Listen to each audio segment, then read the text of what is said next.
United States 2025. The federal government collapses. Power falls to the states. That means every base, every port, every airfield inside their borders is now under local control. National Guard units, police forces, even Coast Guard ships, all of it now answers to the state where it sits. At first, some smaller states call for alliances. Others move fast as they understand that whoever seizes the most fuel, food, and factories will decide the future. And so, the clashes begin. So the question is, which state ends up on top? And remember, this is just a sandbox scenario. Thanks.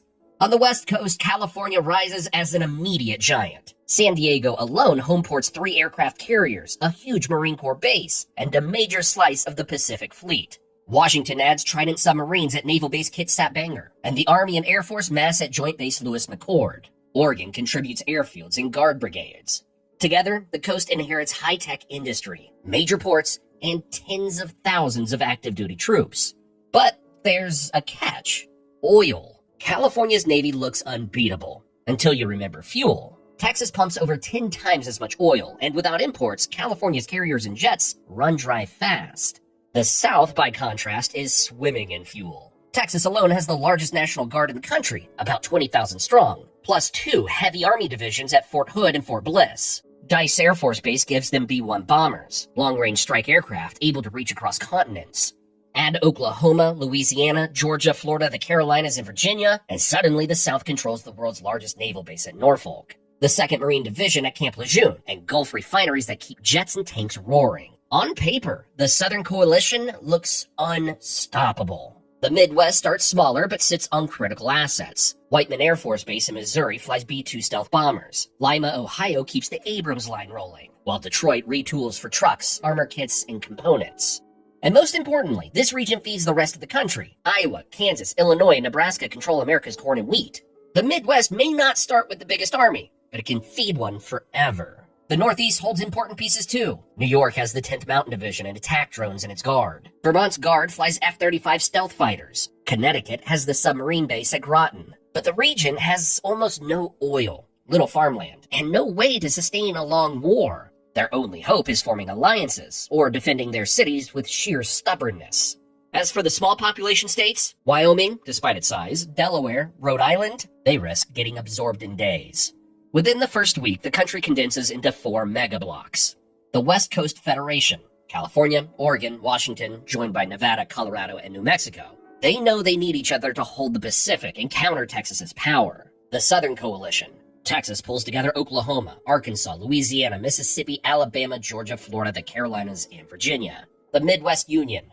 Illinois, Ohio, Michigan, Indiana, Wisconsin, Minnesota, Iowa, Kansas, Nebraska, and the Dakotas pledged to defend the breadbasket together. And the Northeast Alliance, New England, New York, New Jersey, and Pennsylvania, clinging to survival along the I-95 corridor. But not everyone makes it. By the end of week 1, the South seizes Maryland and Washington, D.C. Delaware is absorbed instantly. The Mason-Dixon line becomes a front line again. The first bigger clashes start within weeks. On the Great Plains, Kansas becomes America's Kursk. Texas armored divisions sweep north along the I-35 corridor, overrunning Wichita. Midwest defenders fall back to Kansas City, blowing bridges and using the Missouri River as a shield. Weeks of tank battles rage until the front stalls in the Kansas City suburbs. In the Southwest, California pushes Marines across the Colorado River into Arizona. They seize Hoover Dam, but it doesn't connect to Texas's power grid, so the South keeps running, while California bleeds resources holding the desert. Texas armor races out of Fort Bliss, colliding with them near Albuquerque. Urban combat around Kirtland Air Force Base turns into a nightmare. The West barely holds. But the desert front stalls out with neither side able to move forward. In the Rockies, Texas drives into eastern Colorado, aiming for the Denver area's Suncor refinery complex. At first, they roll through the flat plains, but once they climb toward Colorado Springs, the mountain passes become death traps. Western Allied mountain troops ambush convoys in narrow canyons. The Rockies turn into a fortress the South can't crack. And on the East Coast, the South pushes up I-95. The 82nd Airborne and Marines spearhead the advance. Philadelphia comes under heavy artillery fire. Suburbs burn, and Atlantic-based Navy forces out of Norfolk, U.S. Fleet Forces and 2nd Fleet, tighten a blockade on New York Harbor. But the Northeast digs in. Pennsylvania's Guard and local militias turn Philadelphia into a fortress. The South reaches the outskirts, but the city refuses to fall. By month 3, the fight is isn't about who has the most tanks. It's about who can still keep them running. The South controls about half of America's oil. Its refineries keep Southern tanks and jets running at full speed. The West and Northeast ration every drop. California tries bringing in oil from Alaska and Latin America, but Southern warships target the tankers at sea. New York City and Boston go dark for days at a time, surviving on Canadian power sent through Vermont and New York. The Midwest controls the Farm Belt. Iowa, Illinois, and Nebraska stockpile corn and wheat, cutting off shipments to the South as shortages start to bite. Meanwhile, the West makes a deal. They send high-tech drones and electronics, and in return the Midwest sends grain north by rail. That quiet partnership keeps both blocs alive. Industry drives the map even further. In the Midwest, Detroit shifts to building trucks and armor kits, while Lima, Ohio keeps the tank lines rolling. Out west, Silicon Valley becomes the center for drones and cyber warfare. The South turns out ships and aircraft and runs big chip plants in Texas. But the most advanced tech still comes from Oregon and Arizona. Spare parts for aircraft are short everywhere, so all sides start stripping old planes and electronics just to keep the rest running. In the end, the South relies on numbers, while the North leans on technology. At their peak, the South controls 2/3 of America. New York is under siege. Kansas City is lost, and their tanks push into St. Louis. But the bigger they grow, the thinner their lines stretch. Convoys are ambushed in Missouri. Guerrillas blow up depots in Kentucky. The advance stalls. The West shifts to fast mobile attacks. Instead of crossing into Baja, with Mexico staying neutral, Marines use helicopters and aircraft to leap over the Colorado River, seizing crossings near Yuma and Parker before driving on Phoenix from the west. At the same time, mountain troops push through Utah and New Mexico, forcing the South back. At their peak, West Coast forces even reach Oklahoma City and El Paso, threatening Dallas itself. But their supply lines stretch too far across deserts and mountains. The advance grinds to a halt. The Midwest joins the counterattack. They retake Kansas, storm St. Louis, and even capture Louisville, Kentucky. For the first time, the South loses ground in bulk. Midwestern morale soars, but they lack the strength to push deeper. The Northeast, long battered, finally strikes back. With Southern forces overstretched, they counterattack from New Jersey. Philadelphia is liberated block by block. It's a massive morale boost, but the advance stalls in Maryland. After years of grinding war, two possible endings emerge.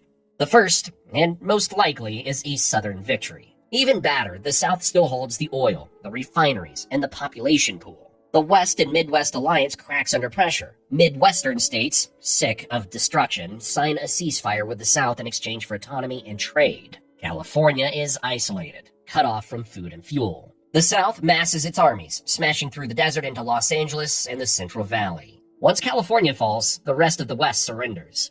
The Northeast, starved by blockade, collapses soon after. The South dictates terms and builds a new union in its own image.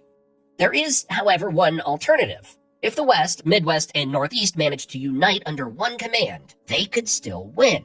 Imagine a three-front assault. Midwest tanks pushing through Tennessee, West Coast Marines striking Texas from the west, and Northeast troops holding Southern forces in place along the Atlantic. At the same time, special forces hit the Gulf refineries. If Houston and Baton Rouge go up in flames, the South runs out of fuel. Their armies, stretched deep into the plains and the Appalachians, come to a standstill. Surrounded and cut off, Southern strongholds from Atlanta to Dallas fall one after another. Either way, the old United States is gone. In its place, burned out cities, shattered farmland, and one coalition standing over what's left. The victory doesn't look like parades. It looks like ration cards, blackouts, and guerrilla uprisings. The real deciding factor isn't tanks or carriers. It's whether the alliances can hold together under pressure. And what about you? Which side would you put your bet on? If you want more, check out what happens when an Apache helicopter fights in the Vietnam War. Watch the video on your screen. Thanks.